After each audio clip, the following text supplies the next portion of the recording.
திருச்சிற்றம்பலம். தென்னாடுடைய சிவனே போற்றி, எந்நாட்டவர்க்கும் இறைவா போற்றி. அத்திமுகத்து உத்தமனை நித்தம் நினை நெஞ்சமே, யானே தவமுடையேன் என் நெஞ்சே நன்னெஞ்சம், யானே பிறப்பறுப்பான் எண்ணினேன், யானே அக்கைமா உரிவோர்த்த கண்ணுதலான் வெண்ணீற்ற அம்மானுக்கு ஆளாயினேன். அரணங்கள் மூன்றும் எரித்தாய் சரணம், அதிலும் அன்பர் மரணம் படாது அருள் வைத்தாய் சரணம், வலிய அந்த கரணங்களால் மெலிந்து எய்த்தேன் சரணம், நின் பொற்கழலே சரணம், தென்கோ முத்தி முத்தி பஞ்சாக்கர சற்குருவே. எல்லாம் வல்ல சிவபரம்பொருளின் திருவருளையும் திருக்கைலாய பரம்பரை திருவாவடுதுறை ஆதீனம் 24ஆம் பட்டம் குருமகா சன்னிதானம் அவர்களின் குருவருளையும் முதற்கண் மனமொழி மெய்களால் வணங்குகின்றேன். குருமகா சன்னிதானங்களின் அருளாணையின் வண்ணம் நன்னூல் வகுப்பு இனிது நடைபெற ஆவண செய்துதவும் தம்பிரான் சுவாமிகள் திருவடிகளுக்கு என் பணிவான வணக்கத்தை உரித்தாக்குகின்றேன். சைவ சித்தாந்த இயக்குனர் அவர்களுக்கும் ஆதீன புலவரையா அவர்களுக்கும் என் ஆசிரிய பெரியோர்களுக்கும் சைவ சித்தாந்த பேராசிரியர் அமைப்பாளர் உள்ளிட்ட சிவநேய செல்வர்களுக்கும் தமிழ் ஆர்வலர்களுக்கும் அன்பு மாணவர்களுக்கும் என் பணிவான வணக்கத்தை புலப்படுத்திக் கொள்கின்றேன். இன்றைய நன்னூல் வகுப்பு 14 எழுத்ததிகாரம் பதவியல் பகுதி 2. கடந்த வகுப்பில் பதம் என்றால் என்ன, ஓரெழுத்து ஒரு மொழிகள் யாவை, பகாபதமாவது யாது, அதன் வகைகள் யாவை, பகுபதமாவது யாது, அதன் வகைகள் யாவை, பகுபத உறுப்புக்கள் யாவை, அவற்றுள் பகுதி எவ்வாறு வரும் என்பன குறித்து கற்றோம். பகுதி குறித்த கூடுதலான செய்திகளை இவ்வகுப்பில் இனி நாம் அறிந்து கொள்ளலாம். அடுத்த நூற்பாவாக நாம் பார்க்க இருப்பது மையீற்று பண்பு பகுதிகள். பொதுவாக பெயர்களினுடைய இயல்பு அடைமொழி வழி அறியப்படும் அல்லது வேறுபடுத்தப்படும். அவ்வாறான அடைமொழிகளுள் செம்பாகமன்று பெரிது என்று சொல்லும்படியாக பண்பு பெயர்கள் அமையும். அப்பண்பு பெயர்களுள் பெரும்பாலானவை மையீற்று சொற்களாகும்.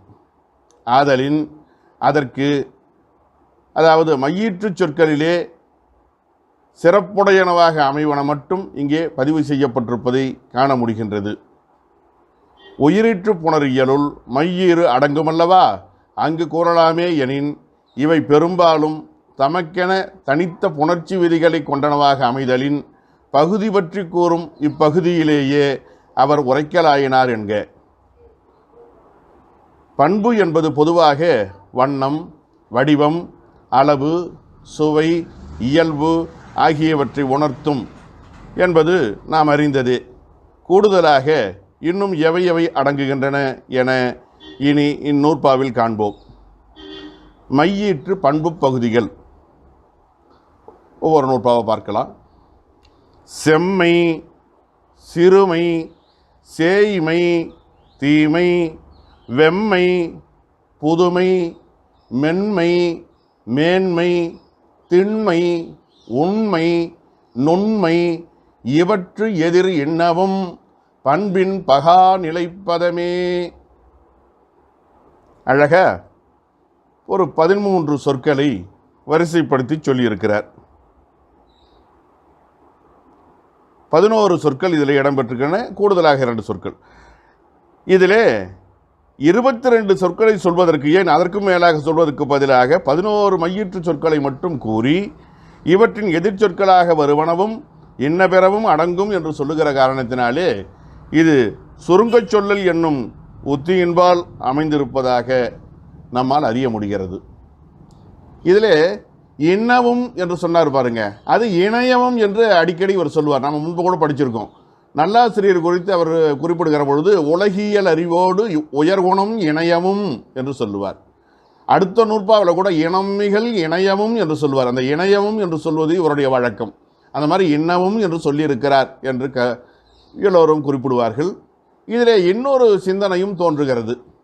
இப்போ இவற்று எதிர் என்று அந்த 3வது அடியில் இருக்கு பாருங்க, அதோட விட்டுட்டார் அந்த சொல்ல. நாம கொண்டு கூட்டுறாங்க எல்லாரும். அவற்று எதிரெனவும் என்று கொண்டு கூட்டுகிறார்கள். அதற்கு பதிலாக இந்த சொல் எப்படி இருக்கணும்? இவற்று எதிரெனவும் என்று வந்திருக்கணும். அதுலேயே இருக்கு பாருங்க. இன்னமும் எதிரெனவும் சேர்த்து எழுதுனா வரும். அதில் இன்னமும் ஏன் போட்டாங்கன்னா திண்மைன்னு வந்தது இல்லையா, அதுக்கேற்ற மாதிரி விரித்தல் விகாரமாக எதிர் இன்னமும் என்று வந்திருக்கிறது என்று கருதவும் ஒரு வாய்ப்பு இருக்கிறது. சரி, இனி ஒவ்வொரு சொல்லாக நாம் பார்க்கலாம். செம்மை. செம்மை என்றாலே நமக்கு தெரியும் நிறம், செந்நிறம் குறித்தது. இதற்கான எதிர்ச்சொற்கள் எதுன்னு கேட்டால் கருமைன்னு இயல்பாக சொல்லுவோம். அது மட்டும் கிடையாது, எல்லா நிறமும் ஒன்றற்கு ஒன்று முரண் தான்.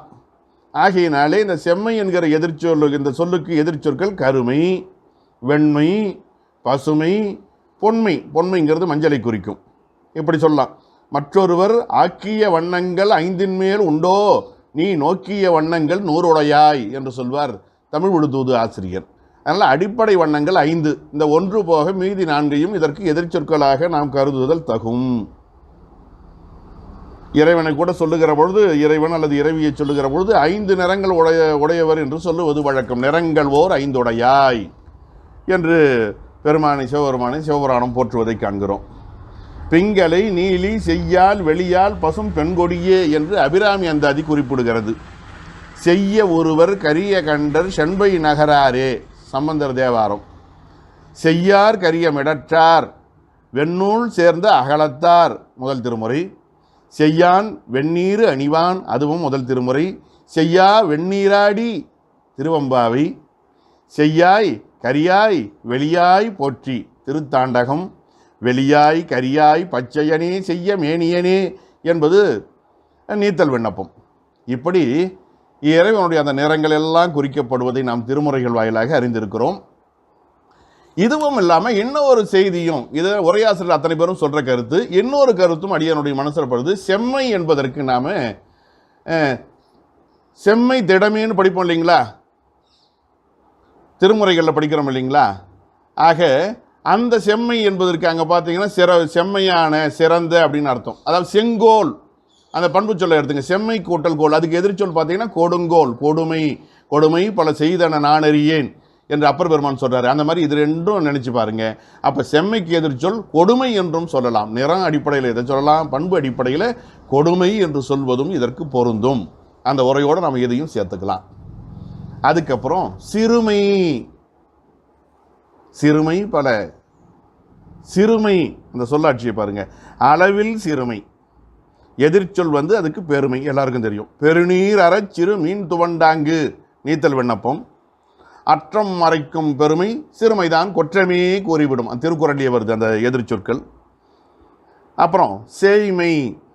சேய்மை என்பது தொலைவு. சேய்மை சுற்று, அண்மை சுற்று என்று நாம் பயன்படுத்துகிறோம் இல்லைங்களா. அதான் அண்மை சுற்று அல்லது அணிமை சுற்று என்பார்கள். ரெண்டும் பொருள் ஒன்று தான். சேயாய் நனியானே என்கிறது சிவபுராணம். பசிப்பினி மருத்துவன் இல்லம் அணித்தோ செய்தோ கூறுமின் எமக்கே என்கிறது புறநானூறு. அப்புறம் தீமை என்கிற சொல், அதற்கு எதிர்ச்சொல் நன்மை, எல்லாருக்கும் தெரியும். நாளாம் தீங்கிலும் உன்னை மறந்தறியேன் அப்பர் பெருமான். தீது ஒரி நன்றின்பால் உய்ப்பது அறிவு திருக்குறள். அதனால் நமக்கு தெரியும் தீமை நன்மை. அதுக்கப்புறம் வெம்மை என்கிற சொல்ல பாருங்க. வெம்மைனா வெப்பம், அதுக்கு எதிர்ச்சொல் குளிர்ச்சி. வெந்நீர் தண்ணீர்னு சொல்கிறோம். வேலினும் வெய்ய காணம் அவன் கோழினும் தண்ணிய தடமென் தோழி என்கிறது பட்டினப்பாலை. தண்ணிய ஆயினும் வெய்ய மன்ற என்கிறது ஐங்குறுநூறு. அப்போ வெம்மைக்கு தன்மை. அப்புறம் புதுமை. புதுமைக்கு எதிர்ச்சொல் பழமை. முன்னை பழம்பொருட்கும் உன்னை பழம்பொருளே பெண்ணை புதுமைக்கும் பேர்த்தும பெற்றியனே திருவாசகம். பழந்திமில் கொன்ற புதுவலை பரதவர் அகநானூறு, இது தெரியும் நமக்கு. அப்புறம் மென்மை, அதுக்கு எதிர்ச்சொல் வன்மை. வலியன் எண்ணாது மெலியும் என் நெஞ்சே குறுந்தொகை. வன்மையில் குன்றா மதில் கட்சி ஏகம்பர் மென்மையில் சாயும் மருங்குல் 11ஆம் திருமுறையில் பட்டினத்து பிள்ளையார் பாடலில் வருது அது. அப்போ மென்மை வன்மை. அடுத்தது மேன்மை. மேன்மைக்கு எதிர்ச்சொல் கீழ்மை. மேல் கீழ்னு வச்சுக்குவோம். மயிலம் பொம்மபுர ஆதீனம் சிவஞான பாளைய சுவாமிகள் மீது கற்பனை கலைஞம் சிவபிரகாஷ் சுவாமிகள் தூது நூல் பாடுறார், நெஞ்சு விடு தூது. அதில் ஒரு தொடர் சொல்றார், சுரர் மேன்மை எம் கீழ்மை தோன்றாது ஒழிய நரமேனி சாத்தி வரும் நம்பன். சிவபெருமான் ஏன் குருநாதராக மானிட வடிவம் தாங்கி வந்தார் என்று சொன்னால், தேவர்கள் உயர்ந்தவர்கள், மனிதர்கள் தாழ்ந்தவர்கள் என்று யாரும் கருதிவிடக்கூடாது, அத்தனை பேரும் அன்பர்கள் தான், அவர்களுக்குள்ளே வேறுபாடு கிடையாது என்பதை புலப்படுத்துவதற்காக அவர் அங்கனம் மானிட சட்டை தாங்கி வந்தார் என்று விளக்கம் தருகிறார். காலையும் மாலையும் கைகூப்பி கால் தொழுதால் மேலை வினையெல்லாம் கீழவாம். தண்டி அலங்கார மேற்கோள் பாடல். அப்போ மேன்மை கீழ்மை. அப்புறம் திண்மை, மற்றதெல்லாம் எளிமையாக புரியுது நமக்கு. எதிர்ச்சொல்லு திண்மை. இது என்னவாக இருக்கும்? திண்மை என்றால் உறுதி. திண்ணியே நெஞ்சம் வேண்டும், பாரதி சொல்கிற மாதிரி. கணமுடைமை. அப்போ அதுக்கு எதிர்ச்சொல் என்னன்னா கணம் இன்மை. நொய்மைன்னு சொல்கிறாங்க. அது அற்பம்னு சொல்கிறோம் இல்லைங்களா? நொய்மை. நொய்தாம் புனையில் புகும் ஒன் பொருள் என்பார் நன்னெறியில சிவபிரகாசர். அதனால் நொய்மை அதுக்கு எதிர்ச்சொல். திண்மைக்கு எதிர்ச்சொல் நொய்மை, கணமின்மைன்னு அர்த்தம். அப்புறம் உண்மை. உண்மைக்கு எதிர்ச்சொல் இன்மை. உள்ளதன் தன்மை, அதுதான் உண்மை. இல்லது படைக்கவும் வல்லன் உள்ளது தவச்சிறிது ஆயினும் என்கிறது புறநானூறு. இன்பமும் துன்பமும் இல்லானே உள்ளானே சிவபுராணம். உளன் என இளன் என இவை குணம் உடைமையின் நம்மாழ்வார் திருவாய்மொழி. ஆக உண்மை என்பதற்கு நமக்கு இயல்பாக வரக்கூடியது பொய்மை என்று சிலருக்கு தோன்றலாம். அந்த பொய்மை எதற்கு எது சொன்னால் மெய்மைக்கு வச்சுக்கலாம். ஏன்னா பொய்யா என எல்லாம் போயகல வந்தருளி மெஞ்ஞானமாகி மிளர்கின்ற மெய்ச்சுடரே. அந்த பொய்யி மெய்யி மெய்மையாம் உழவை செய்து விருப்பெனும் வித்தை வித்தி பொய்மையாம் கலையை வாங்கி அப்பர் பெருமான். அப்போ மெய்மை பொய்மை. மெய்மையும் பொய்மையும் ஆயினார்க்கு திருப்பொற் சொன்னோம். பொய்யும் மெய்யும் ஆம்யனும் பொருள்மேல் கொள்ளும் பொறை நெறியார் நவினந்தி அடிகள் புராணம், பெரிய புராணத்தில் வரக்கூடிய தொடர். ஆகையினால அது உண்மைக்கு இன்மை. அப்புறம் இன்மைக்கும் கூட சொல்லலாம். உடைமையும் இன்மையும் ஒடுவையின் ஒக்குன்வார் தொல்காப்பியர். அது ஒரு பக்கம் போகட்டும். ஆக இந்த இடத்துல உண்மைக்கு இன்மை, வாய்மைக்கு பொய்மை. சரி. அப்புறம் நுண்மை. நுண்மைனா சூட்சுமம், நுட்பம், திட்ப நுட்பம் செறிந்தன சூத்திரம். நாங்கள் பாருங்கள், திண்மையும் வருது நுண்மையும் வருது. இந்த இடத்துல நுண்மை என்றால் சூக்குமம். உடனே நமக்கு சைவ சித்தாந்தம் ஞாபகம் வரும். சூக்கும தேகம், ஸ்தூல சரீரம். சரியானது தான். அதுக்கு எதிர்ச்சொல்லு, அந்த நுண்மைக்கு எதிர்ச்சொல் பருமை. ஸ்தூலம் அல்லது தூளம்னு சொல்கிறோம் இல்லைங்களா? அதுதான். சிவபெருமானு யாராலையும் காண முடியாது. ஏன்னா அவன் மனம் வாக்குக்கு அப்பாற்பட்டவன், மனவாசகம் கடந்தான். அப்படிப்பட்ட பரம்பொருளை சராசரி மக்களால் எப்படி பார்க்க முடியும்? அதனால் பல பேராலையும் பார்க்க முடியலையா? இதை பார்த்ததும் சிவபெருமான் நினச்சாராம், இது மாதிரி நம்ம பார்க்க முடியாமல் சிரமப்படுறாங்களே, இவங்க கண்ணுக்கு நாம் ஸ்தூல வடிவத்தில் வரணும்னு நினச்சாராம். அப்போ தான் திருவண்ணாமலையாக அவர் மாறினாராம். நமக்கு தெரியும், திருமாலும் பிரமனும் தாம் பெரியர் தாம் பிரமம் என்று ஒருவருக்கொருவர் வாதிட்ட பொழுது அவர்களுக்கு இடையிலே நெருப்பு மலையாக சிவபெருமான் தோன்றி நின்றார். அதுதான் திருவண்ணாமலை, அணுக முடியாத மலை அண்ணாமலை என்று நாம் அறிவோம். அப்படிப்பட்ட அந்த பெரிய வடிவத்தை அவர் எடுத்திருக்கிறது எப்படின்னா, சூக்கும வடிவத்தில் இருந்தால், அதிசூக்கும வடிவத்தில் இருந்தால் பல பேருக்கு நம்மை அடையாளம் தெரியாது. எல்லோரும் கண்டு வணங்கி ஓய்வு பெற வேண்டும் என்பதற்காக பெரிய அதிதூள வடிவம் எடுத்தாராம் சோனசைல பெருமான். அப்படி சோனசைல மாலை என்கிற நூலை சிவபிரகாசர் தம்முடைய 7 வயதில் கிரிவலம் வரும்பொழுது பாடினார் என்று சொல்வது மரபு. அந்த பாடல், அதில் வரக்கூடிய பாடல், கருத்தினும் கருத அரிய நுண்ணியன் என் கடனர உலகெல்லாம் காண்பான் தரித்து அதிதோள வடிவுறும் சோன சைலனே கைலை நாயகனே என்று பாடுவார். அந்த நுண்மைக்கு எதிர்ச்சொல் பருமை. சரி. இவற்று எதிர் இன்னவும், இவற்று எதிரினவும்னு ஒரு அர்த்தம் கொள்ளலாம். இவற்று எதிர் இன்னவும் இவை போல்வனவும். அப்போ இவை போல்வனா குறுமை நெடுமை, குறுந்தொகை நெடுந்தொகை. அப்புறம் இளமை முதுமை, எளிமை அருமை, அருமையில் எளிய அரசியை போற்றி, மடமை புலமை, இம்மை மறுமை, இன்னும் தலைமை பேதமை, பசுமை அண்மை வெறுமை கொழுமை, நிறைய சொற்களை சொல்லிக்கிட்டே போகலாம். இதெல்லாம் அதில் அடங்கிடும் அப்படிங்கிறது இதனுடைய பொருண்மை. இப்போ இதை ஏன் அவர் ஒரே வார்த்தையில் சொல்லாமல் இத்தனை உதாரணங்கள் சொல்லியாகணுமான்னு கேட்டால், இது ஒரு விதமான உத்தி, எடுத்துக்காட்டல் என்னும் உத்தி. அந்தந்த சொற்களையே சொல்லி என்ன பிறகு பயன்படுத்த போகிறார். அடுத்த நூற்பாவில் இந்த சொற்களை வைத்து எப்படி புணர்ச்சி விதி எழுதுவது என்று சொல்லித்தரப்போகிறார். அதற்கு முன்கூட்டியே இவர் படைத்து வைத்துக் கொள்கிறார். எடுத்துக்காட்டல் என்னும் உத்தி. இவையெல்லாம் சொல்நிலையில் பார்த்தீங்கன்னா பகாபதம், ஆனால் பொருள் நிலையில் பகுபதம். ஏன்னா மையங்கிறது விகுதியா பகுதியான்னு பல பேருக்கு சந்தேகம் உண்டு. உண்மைதான், அந்த மை பிறகு புணர்ச்சி விதியிலே மறைந்து விடும். அதனால தான் அவர் என்ன செய்தார், இதெல்லாம் இது பகுதி பொருள் விகுதி. அதாவது விகுதி தனக்கென்று தனிப்பொருள் இல்லாதது, பகுதிக்கு என்ன பொருளோ அதே பொருள்தான் இதற்கு உண்டு என்பதை புலப்படுத்துவதற்காக பகுதி பொருள் விகுதியாக இது விளங்குகிறது என்பதை குறிப்பதற்காகத்தான் பண்பின் பகாபதம்னார். பண்பினின்றும் பகா பகுக்க முடியாத பதம்னார். அந்த மை விகுதி பிரிக்க முடியாத நிலையில் சேர்ந்தே இருக்கிறது பகுதியோடு. இது பகுதி போலவே கருதப்பட்டு, அதாவது நிலைமொழியின் ஈராகவே கருதப்பட்டு வறுமொழியோடு புணரும் என்பதை உணர்த்துவதற்கு இது நிலைமொழி என்பதை உணர்த்த நிலைப்பதமே என்று சொன்னார். இவற்றை என்ன அழகான ஒரு சொல்லாட்சி பாருங்க. இப்படி பண்பு பகாப்பதம் என்று சொல்லுவோம். பண்பினின்றும் அந்த இன்னும் ஒரு வார்த்தையை போட்டார் பாருங்க, அது சொற்பொருள் விரித்தல் என்னும் உத்தி என்று இதற்கு விளக்கம் சொல்லக்கூடிய நிலையை பார்க்கிறோம். இந்த சொற்கள் எல்லாம் இங்கு சொல்லப்பட்ட 11, இவற்றுக்கு எதிர் சொற்கள் ஒரு 11 இன்னும் கூடுதலாகவே இருக்குது. குறைந்தபட்சம் 25 சொற்களை பார்த்தோம். அதுக்கப்புறம் கூடுதலாக இணையவன்றதில் ஒரு 5 சொற்களை பார்த்தோம். இதெல்லாம் எப்படி வறுமொழியோடு சேர்ந்து புணர்ச்சி மாற்றங்களை அடைகின்றன என்று அடுத்த நூற்பாவிலே பார்க்கலாம். பண்பு பெயர் புணர்ச்சி அல்லது பண்பு பகுதியின் விகாரம் என்று இவற்றை சொல்லுவார்கள். 9ஆம் வகுப்பு 10, 11, 12 வகுப்பு பயிலக்கூடிய மாணவர்களுக்கு இது உதவியாக இருக்கும். ஈறு போதல், இடைவுகரம் ஈயாதல், ஆதி நீடல், அடியகரம் ஐயாதல், தன்பொற்று இரட்டல், முன்னின்ற மெய்திரிதல், இனம் மிகல், இணையவும் பண்பிற்கு இயல்பே.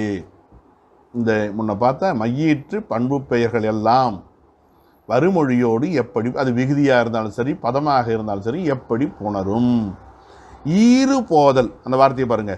ஈறு என்றால் இறுதி, இறுதியில் இருக்கக்கூடிய மை விகுதி கெடும். சரி, இப்போ நம்ம என்ன பண்ணணும், இது எல்லாத்தையும் கூட ஒரு சேர்த்துக்கணும். இங்கே வர வேண்டிய எண்ணுமை இங்கே தொக்கி இருக்கிறது. உண்மை தொகை வடிவத்தில் நம்ம எண்ணுமை சேர்க்கணும். ஈறு போதலும், இடையுகரம் ஈயாதலும், ஆதி நீடலும், அடியகரம் ஐயாதலும், தன்னொற்று இரட்டலும், முன்னின்ற மெய் தெரிதலும், இனமிகளும் இணையவும் பண்பிற்கு இயல்பே என்று நாம் இந்த நூற்பாவினுடைய பொருளை விரித்து கொள்ள வேண்டும். ஈறு போதல்னா கடைசி எழுத்தாக இருக்கக்கூடிய மை கெடும். சரி, இடையுகரம் ஈயாதல், இந்த நடு நின்ற உயிர்மெய்யின் உகரம் இகரமாக மாறும். ஏன்னா நடுவில் உயிரெழுத்து வராது, உயிர்மெய் எழுத்து தான் வரும். அந்த உயிர்மெய்யில் இருக்கக்கூடிய உகரம் இகரமாக மாறும். சான்று பார்க்க போகிறோம் அடுத்து. ஆதி நீடல், ஆதி என்றால் தொடக்கம்.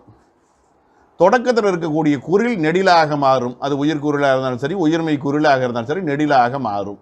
அப்புறம் அடி அகரம் ஐயாதல், அடி என்றாலும் ஆதி என்றாலும் தொடக்கம்னு தான் அர்த்தம். அடிமரம்னு சொல்கிறோம், அப்போ வேர் மரம்.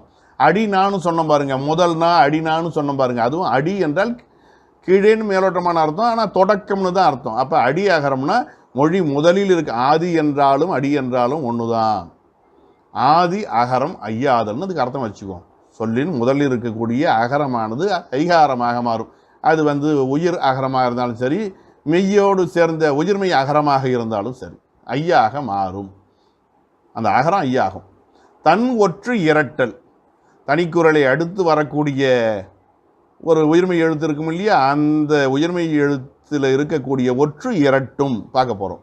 முன் நின்ற மெய் தெரிதல், தனிக்குறளை அடுத்து அல்லது நெடிலை அடுத்து இருக்கக்கூடிய ஒரு மெய் எழுத்தானது வறுமொழியை கண்டு மாறுகிறது புணர்ச்சியின் போது. அதுக்கு ஏற்ப மாறுதா, எப்படி மாறுதுன்னு தெரியல. முன் நின்ற மெய் தெரிதல்.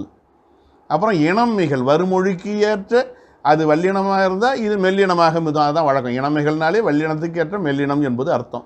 இணையவும், இணையவும் என்பது ஏதோ 8வது விதி.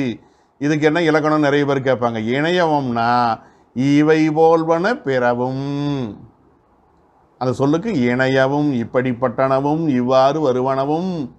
ஏன் சொல்ல முடியாதான்னு கேட்டால், என்ன பிற தவிர்க்க முடியாத சிறு சிறு விதிகள் இருக்கும். அது எங்கேயோ ஒரு சொல்லுக்கு மட்டும் பொருந்தும். இப்போ சொன்னதெல்லாம் பல சொற்களுக்கு பொருந்தும். பெரும்பாலான வழக்கில் இருக்கக்கூடிய காரணத்தினாலே இவற்றை தனித்து எடுத்துரைத்தார். அரிதின் வரக்கூடிய சொற்களை எல்லாம் அதற்காக எங்கே ஒரே ஒரு சொல் புணர்ச்சிக்காக ஒரு விதியை வகுப்பது. அதனால் நம்மையும் மீறி சில விதிகள் வருவது இயல்புதானே. அதனால் இணையவும் என்று போட்டார். இந்த இணையம் என்பது இங்கே சொன்ன 7லையும் கூட இடையில பயன்படும். அதை நம்ம படித்து புரிஞ்சிக்க வேண்டிதான். இவையெல்லாம் பண்பிற்கு இயல்பே.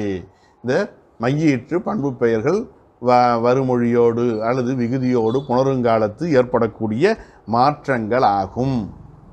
அதை நாம் படிப்படியாக புரிஞ்சிக்க போகிறோம். ஆக இவ்விகாரங்கள் விகுதி புணர்ச்சிக்கு மட்டுமன்றி பதப்புணர்ச்சிக்கும் பொருந்தும் என்பதை அறிவித்தற்கு பண்பு பகுதிக்கு எண்ணாமல் பண்பிற்கு என்றார். பண்பு பகுதின்னு சொல்ல பண்பிற்குன்னு சொன்னார். இது ஒப்பின் முடித்தல் என்னும் உத்தி. ஈறு போதல் முதலில் கூறப்பட்டது ஏன்? ஆதி நிலையில் தானே முதல்ல சொன்னோம். ஏன் கடைசியில் இருக்கிறத இங்கே சொன்னார்னா, எல்லாவற்றிலும் ஈறு போதல் என்பது சொல்லாமலே வரும். எடுத்ததும் ஈறு போய்விடும், எந்த புணர்ச்சியாக இருந்தாலும் சரி. அப்போ இன்றியமையாமை கருதி இப்போ 2வது இடையுகரம் ஈயாதல் என்பதிலையும் சொல்லாமலே ஈறு போதல் நடக்கும். இனி பின்னால் இருக்கக்கூடிய அத்தனைக்கும் ஈறு போதல் என்பது எடுத்ததும் நடக்கக்கூடிய ஒரு விதி. ஒவ்வொன்றுத்துக்கும் முதல்ல ஈறு போய்விடும். ஆகையினால இது முதலில் கூறப்பட்டது. இன்றியமையாமை கருதி, இதனுடைய முக்கியத்துவம் கருதி இது முதலிலேயே கூறப்பட்டது. அதாவது கடந்த நூற்பாவளை செம்மை சிறுமை முதலான மையற்று பண்பு பாகுபாடுகள்லாம் எடுத்துரைத்து இங்கே அவற்றுக்குரிய விதிகளை சொல்லுகிற காரணத்தினாலே இது எடுத்த மொழியின் எய்த வைத்தல் என்னும் உத்தி.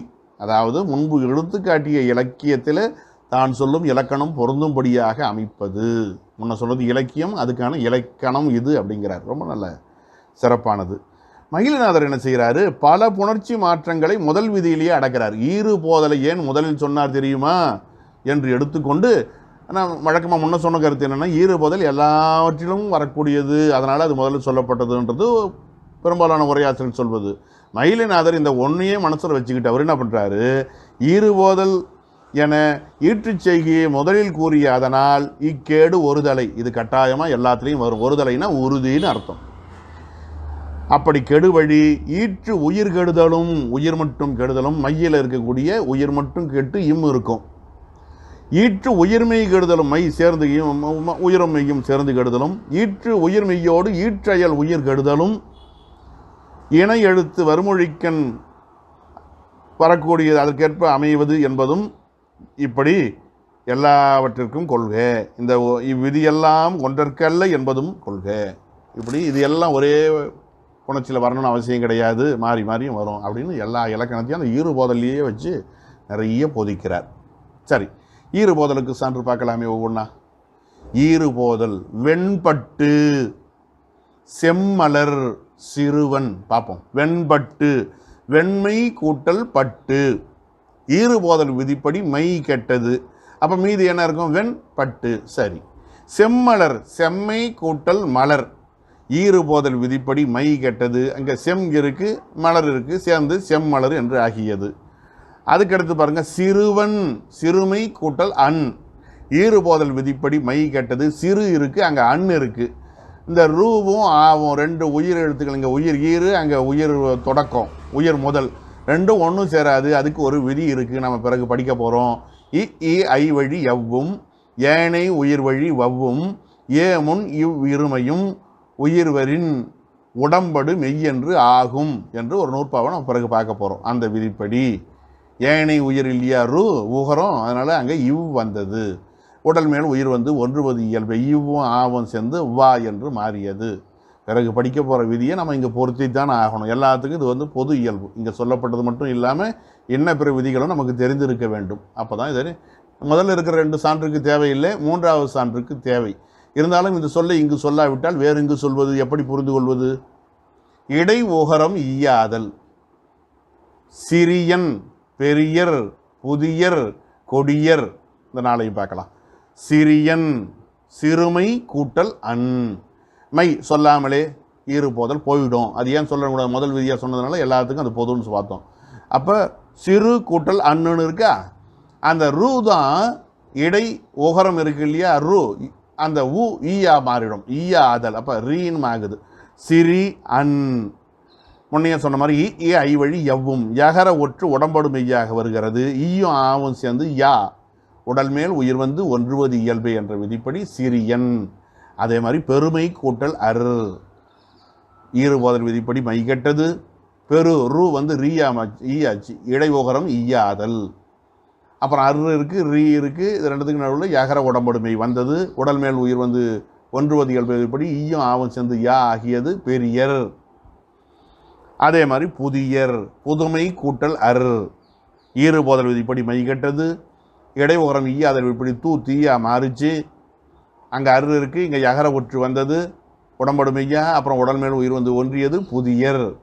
கொடியர், கொடுமை கூட்டல் அர், மை ஈறுபோதல் விதிப்படி கெட்டது. டூ டீயா மாறிச்சு. யகர ஒற்று உடம்படுமையா வந்தது, உடல் மேல் உயிர் வந்து ஒன்றுவது இயல்பை விதிப்படி ஈயும் ஆவும் சேர்ந்து யாவாச்சு கொடியர். சரி, அடுத்தது ஆதி நீடல். முதல் எழுத்து குறிலாக இருப்பது நெடிலாக மாறுகிறது. மூதூர், சேவடியை பிறகு சொல்கிறேன். மூதூர், முதுமை கூட்டல் ஊர். அங்கே என்னாச்சு? ஈறுபோதல் விதிப்படி மை கெட்டது, முது கூட்டல் ஊர்னு இருக்குது. ஆதி நீடல் விதிப்படி மூது கூட்டல் ஊர் என்று மாறியது. மூது என்பது சொல்வதற்கு எது போல் இருக்குதுன்னு கேட்டால், இது வந்து நெடில் தொடர் குற்றிடுகிற மாதிரி இருக்கா. அதனால் மூது ஊர் வருமொழியில் உகரம், அதாவது உயிரெழுத்து வந்தால் நிலைமொழியில் இருக்கக்கூடிய குற்றிட உகரம் விட்டுட்டு போயிடும்னு படிச்சிருக்கும் பாருங்க. உயிர்வரின் ஊக்கூறல் மெய் விட்டு ஓடும், போயிடுது.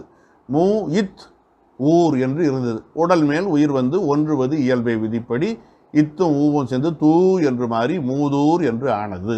அதே மாதிரி ஆரூர், அருமை கூட்டல் ஊர். ஈறுபோதல் விதிப்படி மை கெட்டது. அரு ஆர், அது எப்படி மாறிச்சு பாருங்க. அரு ஆறு, ஆதி நிழல் விதிப்படி. ஆறு என்பது குற்றிடோகரம் இல்லை, இருந்தாலும் முற்றும் அற்று ஒரோ வழி.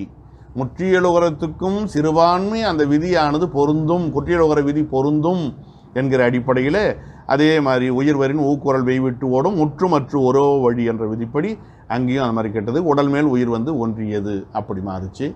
சீரூரும் அதே மாதிரி தான். சிறுமை கூட்டல் ஊர், ஈறுபோதல் மை கெட்டது. சிறு சீரு ஆதி நீடலில் மாறிச்சு. சீருங்கிறது குற்றியலுகர சொல்லு, உயிர்வரின் ஊக்குரல் வெய்விட்டு ஓடியது. அப்புறம் வருமொழி உகரமானது வந்து புணர்ந்து சீரூர் என்று ஆனது. மூதா, முதுமை கூட்டல் ஆ, ஈறுபோதல் மை கெட்டது. ஆதி நீடல் மூது என்று ஆச்சு. அதோட ஆ வந்து சேரும்போது உயிர்வரின் ஊக்குரல் மெய் விட்டு ஓட, உடல் மேல் உயிர் வந்து ஒன்ற, மூதா என்று மாறியது. சரி, சேவடியை ஏன் பிறகு சொல்கிறேன்னா அதில் ஒரு சின்ன சிக்கல் இருக்குது. செம்மை கூட்டல் அடி, ஈறுபோதல் விதிப்படி மை கெட்டது. செம் கூட்டல் அடின்னு இருந்தது. அப்புறம் செம் என்பது சேம், ஆதி நீடல் விதிப்படி சேம் கூட்டல் அடின்னு ஆச்சு. அப்போ சேமடின்னு தானே வரணும். அங்கே என்ன பண்ணுறோம்? மவ்வீறு ஒற்றழிந்து உயிரீறு ஒப்பவும், அந்த இம் கெட்டு போயிடுது. சே மட்டும்தான் இருக்குது. சே கூட்டல் அடி. ஏகாரத்துக்கு முன்னால் யகரமோ அல்லது வகரமோ உடம்படு மெய்யாக வரலாம். ஏமுன் இவ்விருமையும்னு சொன்னார். அந்த அடிப்படையில் இவ் வந்தது. அப்புறம் உடல் மேல் உயிர் வந்து ஒன்றியது, சேவடி என்று மாறியது. அதனால் அது கொஞ்சம் அந்த புணர்ச்சி விதியில் சற்று மாறுபட்டு வருகிறது. அதுக்கப்புறம் அடி அகரம் ஐயாதல், தொடக்கத்தில் இருக்கக்கூடிய அகரம் ஐயா மாறுது. பசுமை கூட்டல் கொடி, பசுமை கூட்டல் தொடி, அது பைங்கொடி பைந்தொடி என அவை மாறுகின்றன. ஒன்று சொன்னாலே மற்றது புரிஞ்சுக்கலாம். பசுமை கூட்டல் கொடி, ஈறுபோதல் விதிப்படி மை கெட்டது. பசு கூட்டல் கொடி, அந்த பையின் மாறுது. பைசு கூட்டல் கொடி என்று மாறுகிறது. அடி அகரம் ஐயாதல் விதிப்படி பை சு கூட்டல் கொடி. அந்த சு நாவும் இணையவும் என்னும் விதிப்படி கெட்டது. இக்கால உரையாசிரியர்கள் சொல்லக்கூடிய முறை அடியேன் சொல்றது. இப்ப சு என்பது இணையவும் என்னும் விதிப்படி கெட்டது. பழைய உரையாசிரியர் ஒரு இருவர் சொல்லியிருக்காங்க அதை. சரி, அப்போ பை கூட்டல் கொடி. அப்புறம் இனமிகள் என்கிற விதிப்படி ககரத்துக்கு இனமான ககரம் மிகுந்து பைங்கொடி என்று வந்தது. அதே மாதிரி தகரத்துக்கு இனமான தன்னகரம் வந்து பைந்தொடின்னு வரும். இதை இவ்வாறு இல்லாமல் வேறு விதமாக சொல்லக்கூடிய நிலையும் உண்டு. இதே பசுங்கொடியை குமாரசாமி புலவர் அவர்கள் வேறு விதமாக அதே, அதாவது விடை என்னமோ கடைசியாக வந்துடும். அந்த கணிதத்தில் சொல்லுவாங்க, 2-3 வழியில் கணிதம் போடுவாங்க. விடை வந்தால் போதும் என்று சில ஆசிரியர்கள் கருதுவார்கள். விடை சரியாக இருக்கிறது, உனக்கு மதிப்பெண் உண்டு என்று சொல்வார்கள். சில பேர் இந்த வழி குறுக்கு வழி, இது சரிபட்டு வராது, இதுக்கப்புறம் இந்த ஸ்டெப்பு தான் வரணும், இதற்கடுத்தது இதுதான் வரணும், நீ மாறி போட்டிருக்க, நான் மார்க் போட மாட்டேன், மதிப்பெண் தரமாட்டேன் என்று சொல்லுவார்கள். அந்த மாதிரி இந்த புணர்ச்சி விதியிலையும் பார்த்தீங்கன்னா, இப்போ நான் மீண்டும் ஒரு தடவை நினைவுபடுத்துகிறேன். பசுமை கூட்டல் கொடியில் மை கெட்டது, அப்புறம் அகரம் ஐகாரம் ஆகி பை சு கொடின்னு ஆச்சு, அப்புறம் சு கெட்டது, அப்புறம் இங்கே வந்து ஒட்டியது அப்படின்னு பார்த்தோம்.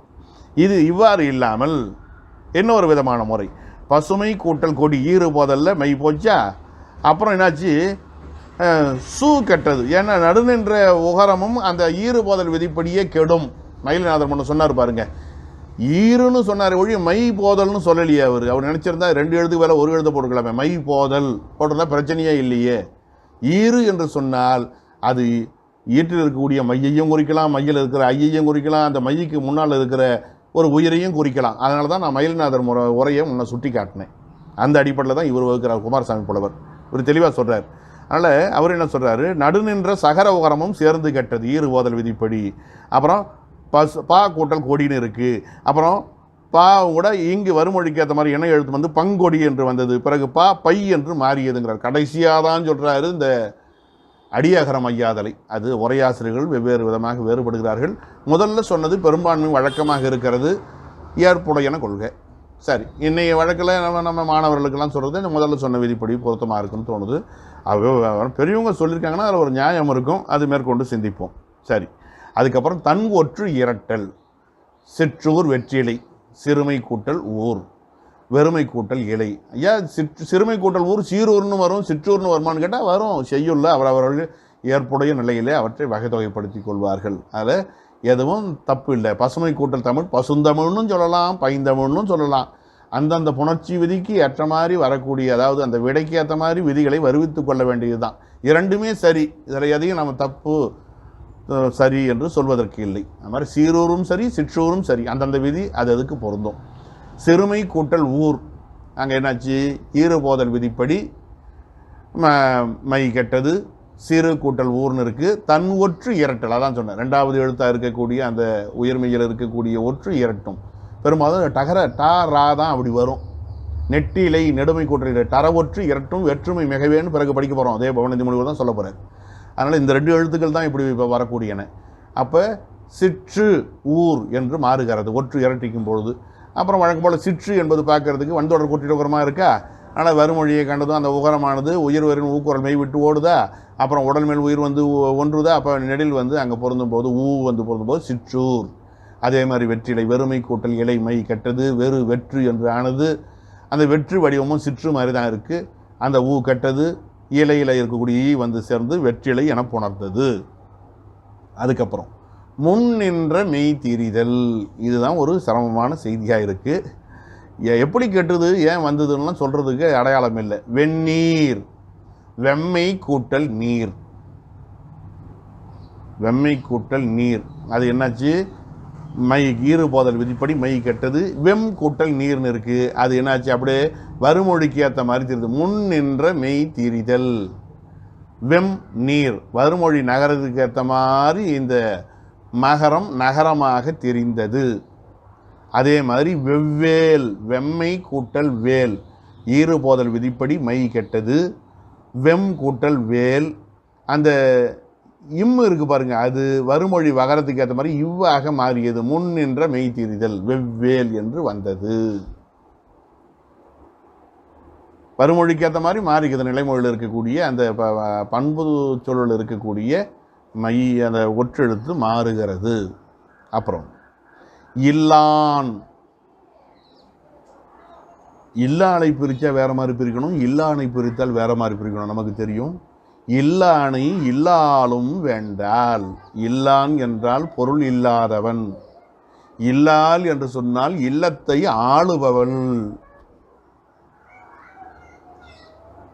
சொல்லுக்கு வித்தியாசம் இருக்கு. அப்ப இதை இன்மை கூட்டல் ஆண் என்று பிரிக்கிறோம். இன்மை மை போச்சா ஈறு போதல் விதிப்படி அந்த இன்னு தான் இல்லாக மாறுகிறது. ஏன் முன் என்ற மெய் தெரிதல், அவ்வளவுதான். இன்னு இல்லாக மாறுகிறது. ஆனால் இல் கூட்டல் மை தான் இன்மைன்னு ஆகியிருக்கும். அது வேற விஷயம். நம்ம வந்து நதி மூலம் மாதிரி தேடக்கூடாது.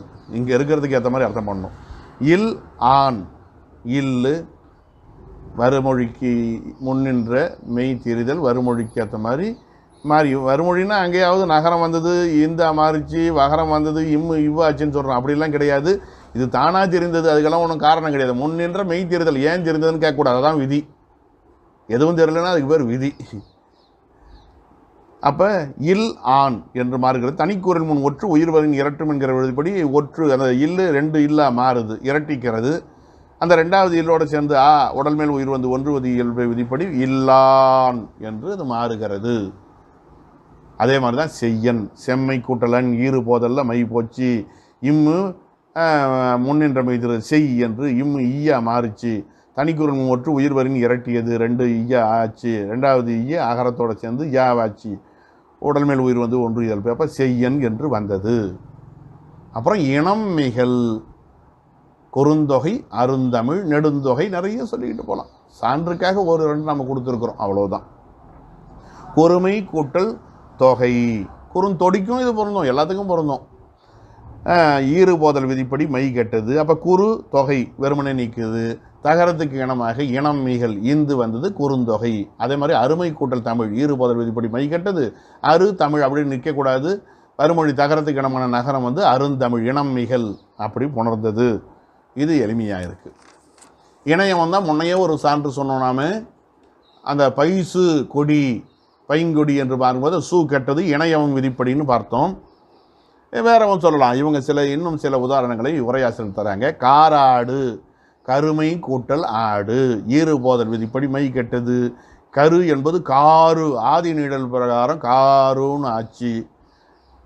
அந்த உடம்படுமை முற்றுமற்று ஒரு வழி அதுபடி கெட்டது என்று சொல்லுவது வழக்கமாக நாம் சொல்கிற உதாரணம். அதை அப்படி கொண்டு போகாமல்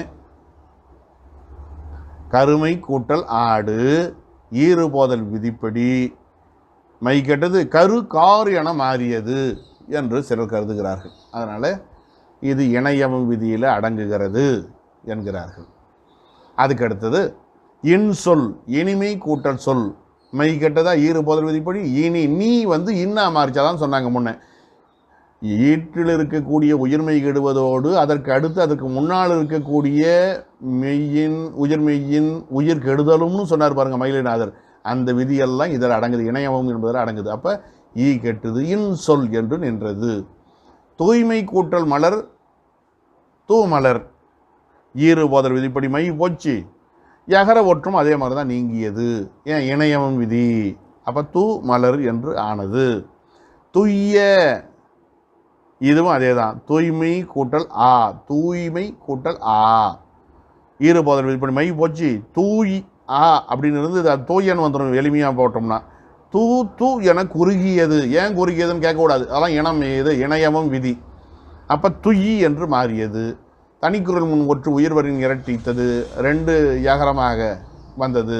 2வது யகர ஒற்றோடு அகரம் சேர்ந்து துய்யே என்று அமைந்தது. பெரும் வளம், வளம் எந்த லா போட்டாலும் சரி, பெரிய வளம் வர்றதுன்னு வச்சுக்கிட்டாலும் சரி, வளப்பம் என்று வைத்துக்கொண்ட அந்த லா எது போட்டாலும் பொருத்தமானதாக, நமக்கு அது பிரச்சனை இல்லை, பொருளில் மாற்றம் இல்லை.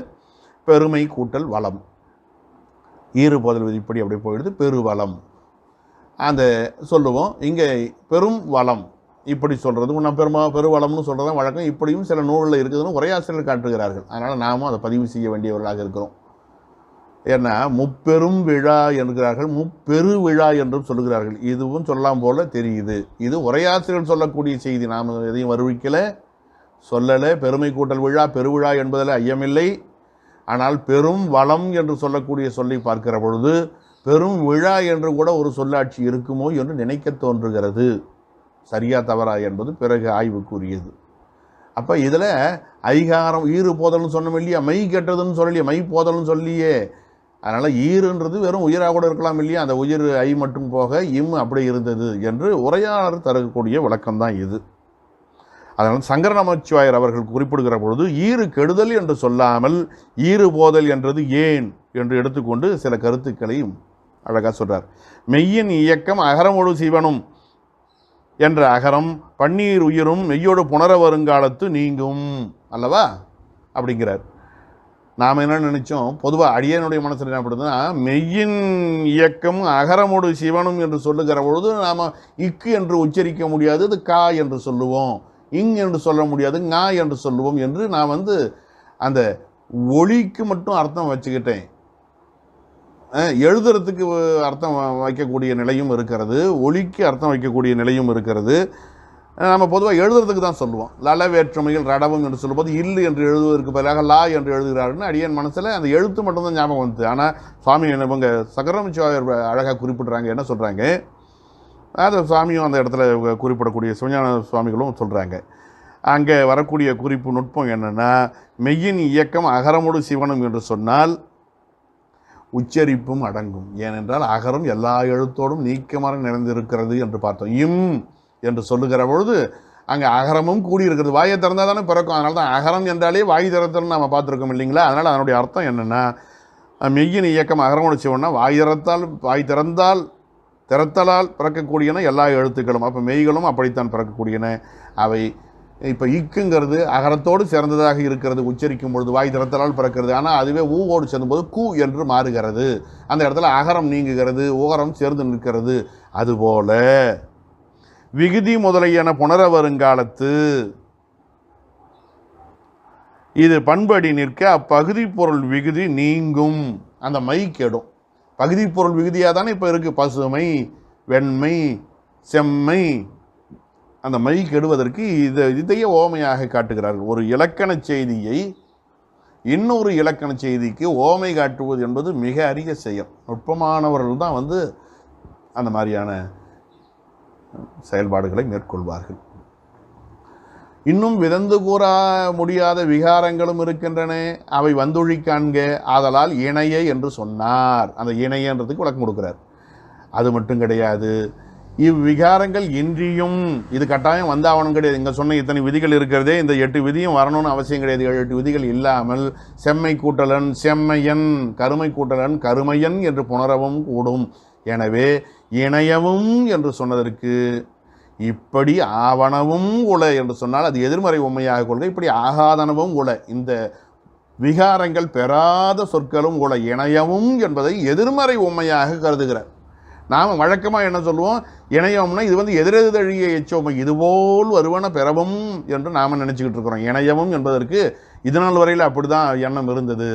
ஆனால் சங்கரமிச்சுவாருடைய உரையை படிக்கிற பொழுது தான் இது எதிர்மறை உண்மை என்கிற ஒரு செய்தியை புரிந்து கொள்ள முடிகிறது. இதை பிற உரையாசிரியர்களும் வழிமொழிகிறார்கள். நமசிவாய முதலியார் அவர்கள் இன்னும் சில இந்த இணையம் என்பதுக்கு கூடுதல் தகவலும் தரார். அவர் என்ன பண்ணுறாரு, பழமை கூட்டல் துணி பழந்துணி ழா சொல்ல அவர் ழை சொல்கிறார். அந்த ழை என்பது ழாவாக மாறுவதும் இதில் இனமிகள் அந்த இணையமும் என்கிற விதிப்படி கொள்க என்று அவர் ஒரு கருத்தை சொல்கிறார். இதெல்லாம் பண்பு பெயர் என்று சொன்னாலும் கூட பண்பு பெயர் என்பது மை மட்டும் வர்றது கிடையாது. என்ன வண்ணம் என்று சொன்னால் கருப்பு, சிவப்பு, மஞ்சள், நீலம் என்கிற சொற்களும் வரலாம். வடிவம் என்று சொல்கிற பொழுது வட்டம், சதுரம், செவ்வகம் போன்ற சொற்களும் வரலாம், மை இல்லாத சொற்கள். குணம் என்று சொல்லுகிற பொழுது அன்பு, அழகு என்கிற சொற்களும் வரலாம். அளவு என்று சொல்லுகிற பொழுது எண்ணல் அளவு என்று பார்க்கிற பொழுது 1, 2, நிறுத்தல் அளவு, முகத்தல் அளவு, இந்த வரிசையெல்லாம் பார்க்கும்போது முழம், சான், இந்த மாதிரியான நீட்டல் அளவு, இந்த மாதிரியான நிலைமைகளும் வரலாம். சுவை என்று பார்க்கிற பொழுது இனிப்பு, கசப்பு, கார்ப்பு, உவர்ப்பு, துவர்ப்பு, புளிப்பு, இப்படிப்பட்ட சொற்களும் வரலாம். அப்போ அதுக்கெல்லாம் எங்கே இலக்கணம்னு கேட்டால் அவையெல்லாம் அடுத்து வரக்கூடிய புணரியலில் படிக்க போகிறோம் அப்படின்னு அதனுடைய அர்த்தம் நமக்கு அமைகிறது. இப்படி இந்த நூற்பா விரிவாக சிந்திக்கத்தக்க நிலையிலே அமைந்திருக்கிறது. அடுத்தது தெரிநிலை வினை பகுதிகள். அதாவது தத்தம் பகாப்பதங்களே பகுதியாகும்னு சொன்னார் இல்லையா, அது என்ன பகாப்பதம்னு மாணவர்கள் சந்தேகப்படலாம், ஒரு ஐயம் ஏற்படலாம். அவர்கள் தெளிவடைவதற்காக என்னென்ன சொற்கள் வரும்னு ஒரு 23 சொற்களை, அதாவது 23 பகுதிகளை அல்லது வேர்ச்சொற்களை, அடிச்சொற்களை நமக்கு அடையாளப்படுத்துகிறார். அவை எப்படி வரும்னு சொன்னால் ஈறுகளை வைத்து வகைதொகைப்படுத்துகிறார்.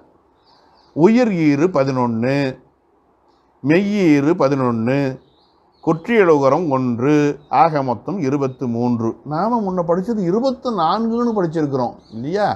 மொழி ஈராகும் எழுத்துக்கள் 24ன்னு பார்த்தோம். சாயும் உகரம் நாளாரும் ஈரே என்று முன்பு இதே பவனந்தி முனிவர் சொன்னார். ஏன் இங்கே இப்படி சொன்னார்னா, ஏகரம் மெய்யோடு ஏலாதுன்னு சொன்னார் இல்லைங்களா?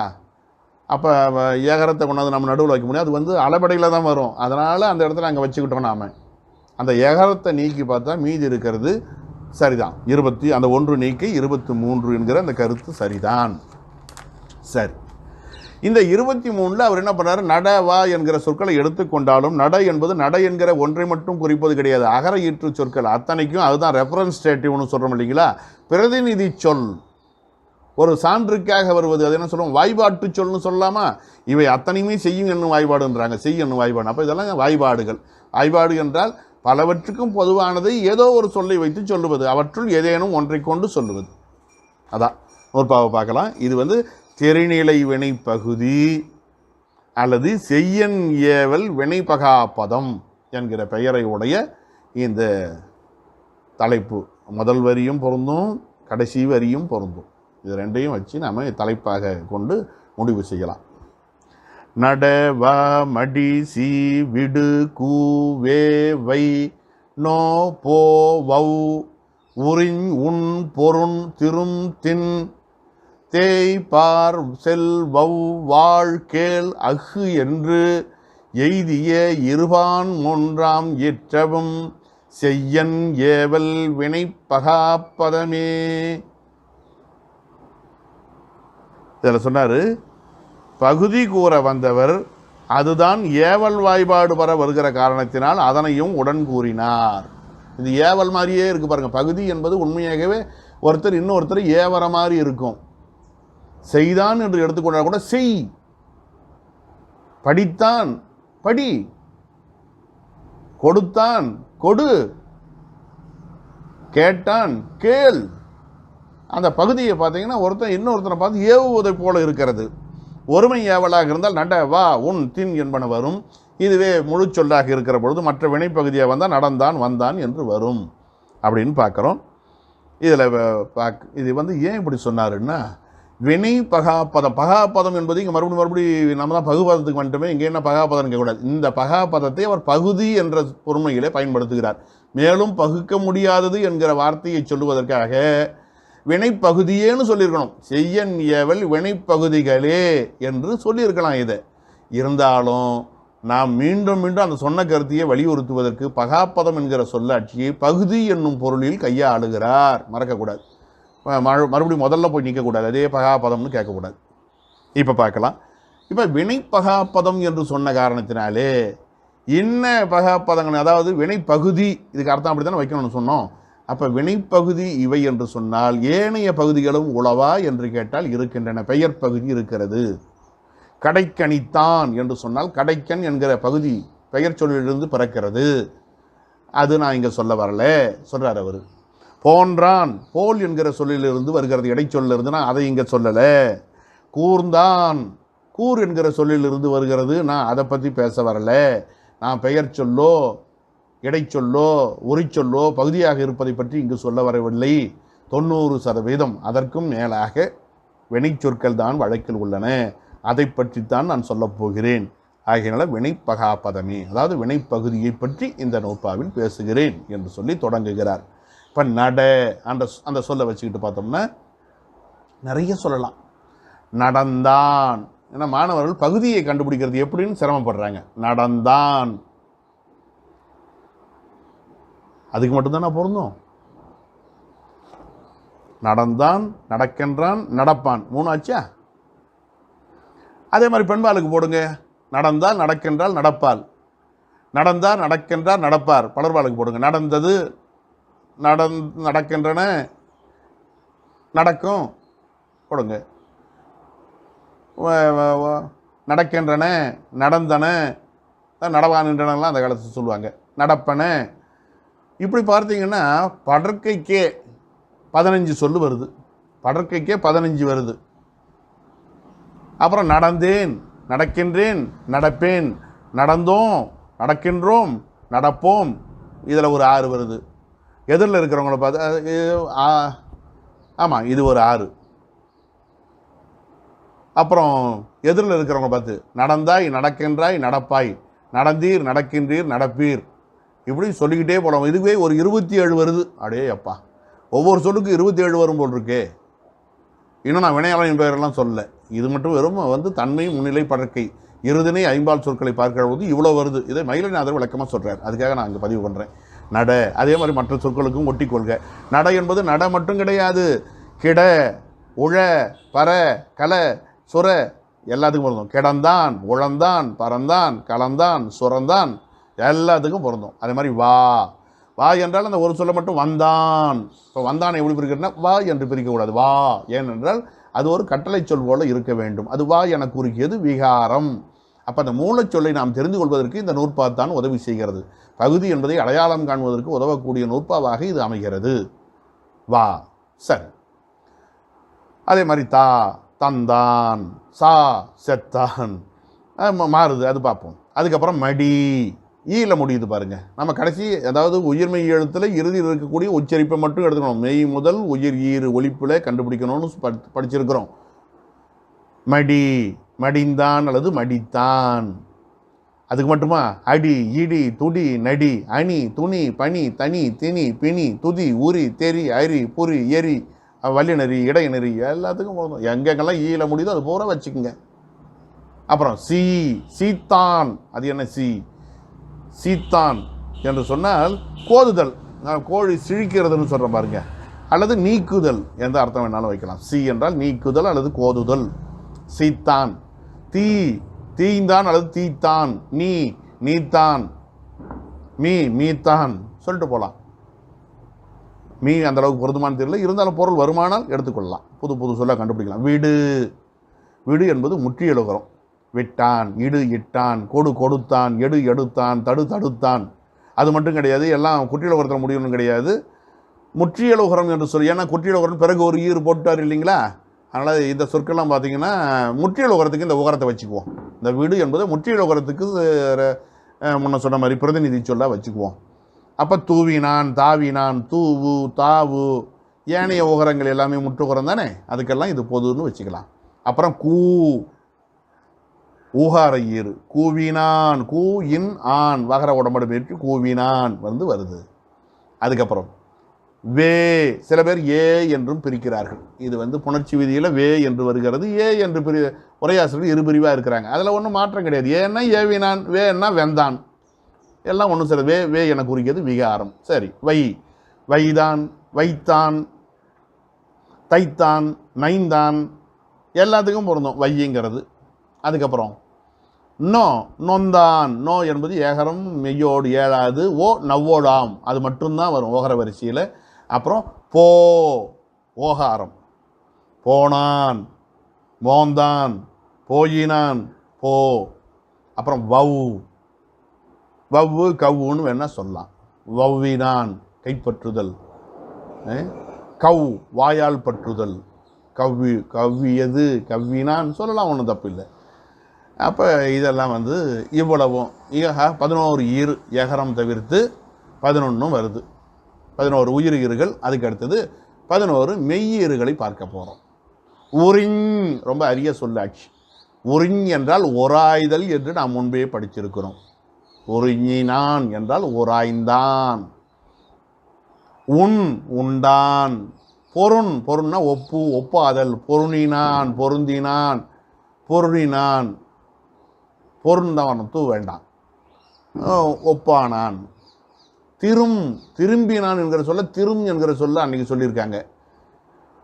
திரும்பினான், இம்மு வந்திருக்கணும். ஏன் இந்து போட்டிருக்குன்னா புணர்ச்சி விதிப்படி எழுதியிருக்கு. திருந்தின்னு அர்த்தம் பண்ணக்கூடாது. திரும் தின் இம்மு இருக்கிறதா அர்த்தம். நூற்பா புணர்ச்சி விதிப்படி சேர்ந்து வந்தது, அவ்வளோதான். அங்கே இம்மு இருக்கிறதா நாம் பொருள் வச்சுக்குவோம். அப்புறம் தின், தின்றான். அதுக்கப்புறம் தேய், தேய்த்தான்.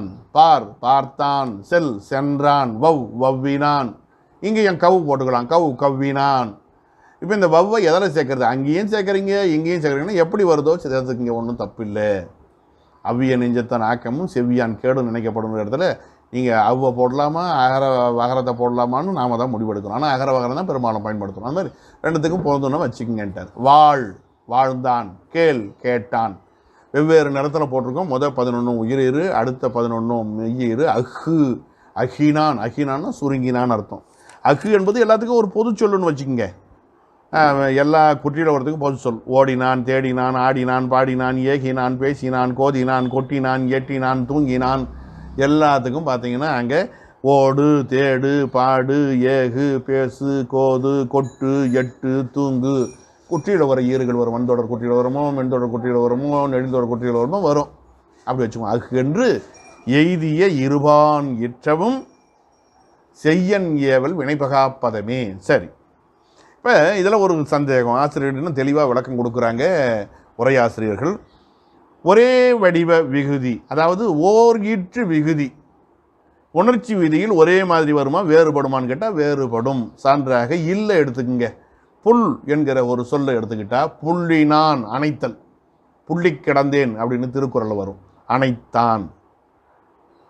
இதுவே கல் என்று வந்தால் கற்றான் என்று மாறுகிறது. கல்லினான் வராது. கல்லினான்னா தோண்டினான், அது வேற அர்த்தம். கற்றான் அங்கே வரும், இந்த இடத்துல கற்றான். சரி, செல் என்பது சென்றான். அந்த வடிவம் எப்படிவே மாறுது பாருங்க. கற்றானுக்கு வடிவம் வேறு. அந்த செல்லை என்ன பார்த்தீங்கன்னா சேரல் என்றும் வரும். செல் சேல் என்று மாறி சேல் கூட்டல் தல் சேரல் என்று மாறும். இதைத்தான் நான் முன்பு குறிப்பிட்டேன்.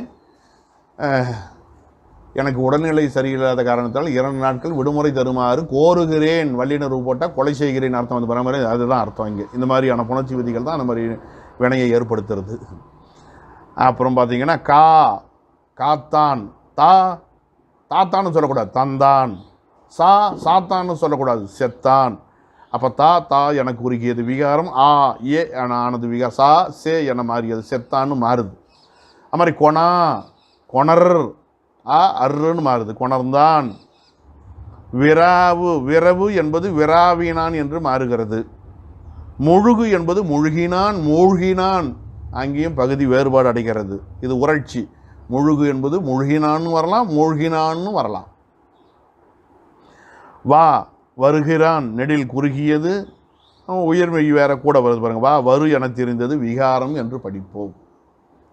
ஆக அந்த முன்னிலை ஏவல் ஒருமை வினை சொற்கள் விகுதி உணர்ந்து வருவதும் உண்டு. நடவாய், இந்த சொல்லலாம் தனியாக. இப்போ நட, வா, மடி என்பது அப்படியே சொல்லக்கூடாதா? நம்ம சொல்கிறோம், தம்பி வா, நட, செய் என்று சொன்னாலும் கூட தொல்காப்பியர் நெறிப்படி அல்லது மாதவ சிவஞான சுவாமிகளுடைய கருத்துப்படி நடவாய், வருவாய் என்று வரக்கூடிய சொற்கள் தான் ஆய் விகுதி மறைந்து நட, வா என்று சொல்லப்படுகின்றன. அதை நடன்னு ஏதோ மரியாதை கம்மியாக சொல்கிற மாதிரி நினைக்கூட, நடவாய் என்று வர வேண்டியது தான் விகுதி மறைந்து நட என்று வருகிறது அப்படின்னு நமக்கு விளக்கம் கொடுக்குறாங்க. செய்யா என்னும் அந்த சொல்லானது ஆய் விகுதியை மறைந்து வந்தாலும் அது செய்யன் பொருண்மையில் வரக்கூடியது என்றெல்லாம் நாம் தொல்காப்பிய முதலான இடங்களில் பிறகு விரிவாக பார்க்க போகிறோம். அந்த மாதிரி சொற்கள் வரும்போது நம்ம இங்கே வினையியலில் பார்த்துக்கலாம். ஆக இந்த சொல்ல பாருங்கள், 2 விதமான தன்மை இந்த நூற்பாவில் அமைந்திருக்கிறது. செய்யன் ஏவல் வினை பகாப்பதம், செய்யன் ஏவல் பதம் வினை பகாப்பதம் என்று இதை 2ஆக பிரிக்கலாம். இப்போ முன்ன சொன்னமே, எய்திய இருபான் 3ஆம் ஈற்ற, அந்த ஈற்றினை உடையன, ஈற்ற என்று சொன்னால் ஈற்றன, அன் விகுதி அங்கே அன்சாரியை மறைந்து வந்தது. ஈற்றன எது? ஈற்றன என்பதை எழுவாயாக வைத்து கொண்டால் வினைமுற்று தொடராக இதை வைத்துக்கொண்டு ஈற்றன செய்யன் ஏவல், ஈற்றன வினைப்பகாப்பதம் என்று 2 விதமாக பிரிக்கலாம். 2த்துக்கும் பொருந்தி வரும். அதனால் இது ஒரு இரட்டுற மொழிதல் என்னும் உத்தியிலேயே எழுதப்பட்டது. இதெல்லாம் இவராக வருவிச்சுக்கிட்டது. இந்த பகுதி, விகுதி, பகாப்பதம், பகுபதம் என்றெல்லாம் வரையறுத்து கொண்டு இதுவரையில் அவர் சிரமப்பட்டு வழிப்படுத்தி சொல்லிக்கிட்டு வராருன்னு சொன்னால், இது தன்குறி வழக்கம் மிக எடுத்து உரைத்தல், தாமாக படித்து கொண்டு அதை மாணாக்கர்களுக்கு அறிவுறுத்துவது என்கிற நிலை இந்த உத்தியில் அடங்குகிறது அப்படின்னு பார்க்குறோம். இதில் இன்னும் இருக்குது, செய்யப்படு பொருள் குன்றிய வினைன்னு இருக்குது பாருங்கள். வந்தான், வெந்தான், நொந்தான்னா என்ன நொந்தான், என்ன வந்தான்னு கேட்கப்படாது. எதை நொந்தான், யாரை நொந்தான் அப்படின்னா அதுக்கு பொருள் கிடையாது. வந்தான், என்ன வந்தான், யாரை வந்தான், எதனை வந்தான்னு கேட்க மாட்டோம். செய்யப்படு பொருள் இல்லை, அதெல்லாம் குன்றிய வினை. வைத்தான், எதையோ ஒரு பொருளை வைத்திருக்கிறான். வைதான், யாரையோ வைத்திருக்கிறான். உண்டான், எதையோ உண்டு இருக்கிறான். இதெல்லாம் செய்யப்படு பொருள் கொன்றாத வினை. இன்னும் சில சொல் இருக்குது, செய்யப்பொருள் கொன்றியதா கொன்றாமல் இருக்குதா கண்டுபிடிக்கவே முடியாது. மடி, மடிந்தான் என்று சொன்னால் செய்யப்பட பொருள் அங்கே இல்லை. மடித்தான் என்று சொன்னால் எதையோ மடித்தான்னு அர்த்தமாகுது. தேய் என்று சொன்னால் தேய்ந்தான்னா அவன் மெலிஞ்சு போட்டான்னு அர்த்தம். தேய்த்தான்னா அது ஏதோ ஒரு பாத்திரத்தை தேய்த்தான் அப்படின்னு அர்த்தமாகுது. அப்போ அது செய்யப்படுவது குன்றிய கொன்றாத ரெண்டுத்துக்கும் பொதுவாக இருக்கிறது. அந்த மாதிரி இன்னும் சொல்லு, தன்வினையா பிறவினையான்னு சிலதை கண்டுபிடிக்கும். வெளுத்தான், அவன் ரொம்ப வெளுத்து போட்டான் ஆள், நிறம் மாறி போயிட்டான் அப்படின்னு சொன்னால் அது தன்வினை. அவன் துணியை வெளுத்தான் என்று சொன்னால் அது பிறவினை. இப்படியெல்லாம் இன்னும் கூட இந்த சொற்களை எல்லாம் வகை தொகைப்படுத்தி நம்மால் சிந்திக்க முடியும் என்று எடுத்து சொல்லுகிறார்கள். இந்த வினைபகா பதம் விளங்கி தோன்றாமையின் அவற்றை எடுத்துரைக்க வந்தது இந்த நூற்பா என்கிறார் மயிலைநாதர். இதெல்லாம் அடையாளம் தெரியாது, அடையாளப்படுத்துவதற்காக சொல்லப்பட்டது அப்படின்னு மயிலைநாதர் சொல்றார். தெரிநிலை வினைப்பகுதிக்கு எய்தியதன் மேல் சிறப்பு விதி என்கிறார் சங்கர நமச்சிவாயர். முன்னையே சொல்லிட்டோம், அது என்னென்னதுன்னு இன்னும் தெளிவாக சொல்வதற்காக வந்தது என்று கருதுவது சங்கர நமச்சிவாயர் கருத்தாக இருக்கிறது. இது மட்டும் கிடையாது, குற்றுகுறத்தை வேறு பிரித்து ஓதிய அதனால் பிற குற்றுகுற ஈறுகளும் கொள்க. எப்படி உருட்டினான் உருட்டு, நடத்தினான் நடத்து. நம்ம என்ன பண்ணுறோம், இங்கே இதுவரையில் பார்த்தது பகாப்பதம்னு பார்த்தோம், அது கூட பகுதியும் இவங்க சேர்த்துக்கிட்டாங்க. உருட்டை பிரிக்கலாம், உருள் கூட்டல் தூணு பிரிக்கிறவங்களும் இருக்காங்க இல்லையா. உருட்டினான் இன்னும் அது பகுபதம், அது தன்வினையா பிறவினையான்னு பார்த்தா நீண்டுக்கிட்டே போவோம். உருட்டினான், உருண்டான் தன்வினை, உருட்டினான் பிறவினைன்னுவீங்க. சில பேர் உருட்டினான் என்பதே தன்வினை தாங்க, அவன் உருட்டுவித்தான் அப்படின்னா அது பிறவினைங்க என்பாங்க. அது மாதிரி நடத்து, எழுப்பு, தீற்று என்று வருவனவெல்லாம் கொள்க. குற்றகுறத்தை தனித்து ஓதியாதனால் இப்படி கூடுதல் வடிவத்தில் வரக்கூடியதெல்லாம் வச்சுக்கோங்க என்று விரிவாக நமக்கு எடுத்து சொல்கிறார்கள். ஆக இதெல்லாம் பார்த்திங்கன்னா நடவா மடி சீனி இப்படி ஈறுகள் அடிப்படையில் 23ஆக பிரித்து விகற்பத்தின் முடித்தல் என்னும் உத்தியில் அமைத்தார். ஆனால் அந்த 23ஐயும் சேர்த்து ஒரே வடிவத்தில் அமைக்கலாம். செய் என்கிற வடிவத்தில் இவையெல்லாம் அடங்குகின்றன. இதை செய், ஒரு ஏவல் செய் என்கிற ஒரே வாய்பாட்டில் இத்தனையும் அடக்க முடியும்னு சொல்கிறார். அது முடிந்தது முடித்தல் என்னும் உத்தி அப்படின்றார். இந்த நூற்பா இவ்வளவு நயமுடையது. அதனால தான் சங்கர நமச்சிவாயர் சொல்லும்பொழுது இந்த நூற்பாவை மிக அருமையாக புகழ்ந்து பேசுகிறார். மற்ற நூற்பாக்களை விட அவருக்கு ரொம்ப பிடிச்ச நூற்பாவாக இது இருக்கிறது. சொல்கிறார், கையறியா மாக்கட்கு அன்றி. கையறியா மாக்கள்னா வாழ்க்கை அறியாத, பண்பு அறியாத மக்களுக்கு, மாக்கள்ன்றார் கூட விலங்குகளுக்கு தவிர, நூல் இயற்றும் அறிவினை உடைய மக்களுக்கு, மாக்களுக்கு கிடையாது மக்களுக்கு, பல்கலை குறிசில் பவனந்தி என்னும் புலவர் பெருமான் புகழ் போல இது விளங்கி நிற்கிறது. அது பெரிய புகழ், அவருடைய புகழ். அந்த மாதிரி இந்த நூற்பாவானது உலகமலையாமை உள்ளிட்ட 10 அழகோடும் இது பிறந்து சிறந்து நின்றது இச்சூத்திரம் என்று உணர்க என்று எழுதுகிறார்னு சொன்னால், இந்த நூற்பாவினுடைய அருமை பெருமை சான்றோர்களால் எப்படியெல்லாம் போற்றப்பட்டிருக்கிறது என்று பார்க்கிற போது நமக்கு வியப்பாக இருக்கிறது. இதன் வழி நாம் என்ன தெரிந்து கொள்கிறோம்னு சொன்னால், இந்த நூற்பாவினுடைய அருமையை தெரிந்து கொள்வதன் வழி சிறப்பாக இதனை நாம் போற்ற வேண்டும் என்று அறிந்து கொள்கிறோம். இன்னும் பகுதி குறித்த செய்திகள் விரிவாக இருக்கின்றன. அவை அடுத்து வரக்கூடிய வகுப்பிலே நாம் சிந்திப்பதற்கு உரியனவாக அமைகின்றன என்று சொல்லி, இந்த அளவுக்கு சிந்திப்பதற்கு திருவருளும் குருவருளும் துணை நின்றமையை நெஞ்சார நினைந்து சிந்தித்து வந்தித்து நிறைவு செய்வோம். தென்னாடுடைய சிவனே போற்றி, எந்நாட்டவர்க்கும் இறைவா போற்றி. திருச்சிற்றம்பலம்.